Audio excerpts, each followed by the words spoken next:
Hello everybody, we're going to talk about probiotics just for a minute, and this was inspired because I was kind of searching the web and I came across old roommates from the beginning days of raw food. She's now a very popular raw food chef. We were roomies back in the day, back in Santa Cruz, California, and she on her website has always listed these recipes, and in her recipes they call for certain probiotics, and she always sold Ejuva probiotics called Muflora with them, and this time I clicked on them and they were another brand, and I was taken back, and I actually investigated this brand, and they had 12 strains of probiotic. Ejuva only has 7, and it had something like 100 billion organisms per gram, and Ejuva only has 20 billion.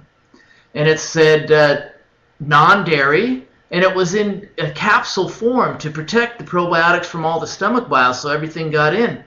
And I thought, well, you know, Ejuva was formulated about 15 years ago, and maybe there's been some large innovations since then.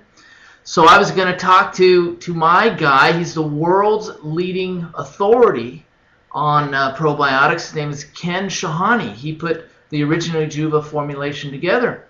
And I called over to Ken's place, and it turned out Ken had passed away a couple years earlier, but his sons were running it, and his partner, Dr. Hutchinson, was still there. And I got into several in-depth conversations with them, and basically it started out as, you know, I want the best. I want the best ever. I don't care how much it costs, and what is that going to take? What are we going to have in there? 20 strains? 25 strains? And they said, well, you know, if you want the very best, it's going to have 2 strains. And I said, what? And they said, the less strains, the better. The more strains is just a marketing ploy. Everybody who's not educated on this subject will feel more is better, and I know I felt that at the beginning. But it's much better to have, say, 2 strains at 10 billion each than it is to have 5 strains at 4 billion each. And the reason is they compete with each other, and also you want a larger percentage of the strain because a lot of them are going to die off. So it's much better to have less. And then they went on to say how certain strains actually mutate into what the body is lacking, so you don't need to have all these different strains. So less strains is better, which was shocking to me. So the next thing I said, yeah, but hers has 100 billion and mine only has 20 billion. And they said that's another marketing ploy, that the human body is only capable of absorbing 10 to 20 billion of these little organisms each day, no more, so it doesn't make sense to have 100 billion. In fact, think about trying to keep 20 billion people alive by feeding them a day, or 100 billion. How much more food that would take. What you end up with is either a lot of these probiotics, because there's 100 billion every gram, and very little food. That means the probiotics are going to be dead by the time you consume, because they're going to starve to death. There's not going to be enough food to go around. Or you're going to have a whole bunch of food and very little probiotics, because very few grams of probiotics, because there's 100 billion in each gram. It's just too much to try and keep alive. It's too much to put in the body at once. It's a scam. Don't go for it. You only want 10 to 20 billion. And I was taken back by that tidbit of information as well. And then I said, yeah, but hers is encapsulated. So we need to encapsulate them, right? That way they'll all stay alive and they'll all make it in the intestines. They said, no, that's one of the worst things you can do is put them in encapsulation, because you want the weak to die. In other words, the stomach bile will kill off the weak, and only the strong will survive, and you want your strong mutating with strong. You don't want weak getting in and cultivating or mutating or mating, whatever you want to call it, with the strong. You'll end up with at best a mediocre strain. You want strong cultivating with strong. That ensures a strong strain. So you want to take it only in powder form, and what doesn't survive good, you don't want it to survive because it was weak. The next thing was, one of the most important parts of it was, I said, this is non-dairy. Look at all these new strains that are non-dairy. So they looked it up, and it turned out that every one of them came from pigs and cows, as 99% of them do. And the reason that it says non-dairy is because legally they can say that because there's no yogurt in it. There's no cottage cheese in it. There's no milk in it. So they can say non-dairy legally, but none of them were. It was very important to have human strains of probiotics.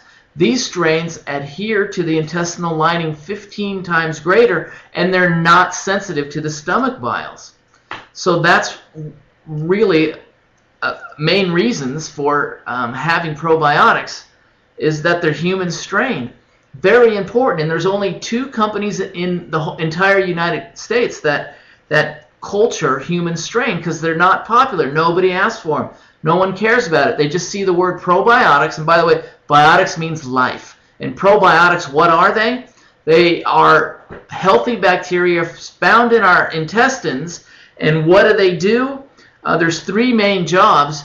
They actually help with our immune system. They help with something called assimilation. That occurs after digestion.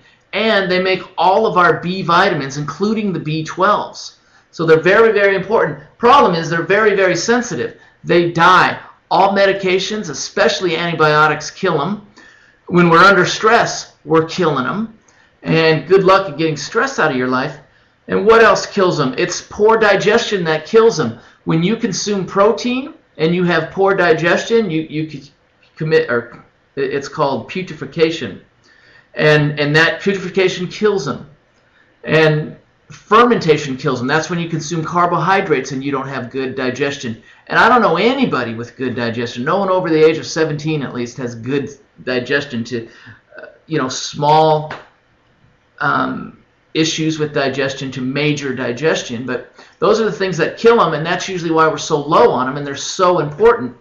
And another important thing about probiotics is they're supposed to be in something called a FOS base. Now, I can't even pronounce what FOS stands for, F-O-S base.